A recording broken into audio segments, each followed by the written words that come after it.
Stop, regarde ça. Tout ce qui est crew sera de crew. Les Ivoiriens vivant essentiellement de bérets ont réussi à de crew Mogola. C'est le coiffeur personnel d'Ariel Cheney. Ça va tellement bien se passer. Partage massivement cette vidéo. Il y a du nouveau dans l'affaire de la profanation de la tombe de Nadia. Depuis hier, beaucoup d'entre vous, comme moi, ont été choqués par l'attitude de l'individu interpellé après l'acte. Ce qui interpelle, ce n'est pas seulement le geste, mais surtout son comportement. Aucun signe de panique, aucune peur apparente, un calme presque déroutant. Comme s'il comptait sur quelque chose ou sur quelqu'un. J'ai vu la vidéo. Le gars est venu profaner une tombe de notre star, une femme qui nous donnait de la joie. Et puis le gars est tout beau, tout souriant, tout gentil. Vous ne pouvez pas au moins le refaire son visage, le rendre un peu plus beau. Taper sur sa bouche bien arrangée avant de le donner à la police.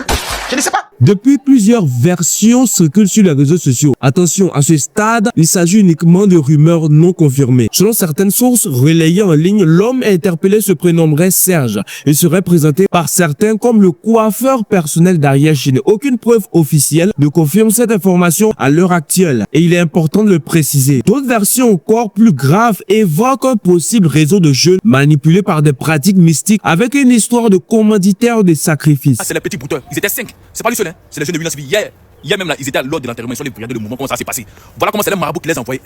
Ils voyaient un peu plus, ils voyaient encore de l'argent, ils voyaient autre chose. Ils étaient 5. 5 jeunes brouteurs. Quand tu vas à Villeneuve, tu dis, tu demandes un peu plus ici. Ils vont te montrer lui là. C'est son nom qui est là, Villeneuve civil. Il n'y a pas l'homme qui fait boucan que lui. Déjà, comme Nadia Sabima, vous connaissez. Dans ce genre de situation, la précipitation peut faire plus de mal que de bien. Évitons les accusations hâtives, les noms jetés en pâture et les conclusions émotionnelles. La vérité ne se construit pas sur Facebook ni sur TikTok, mais par des enquêtes.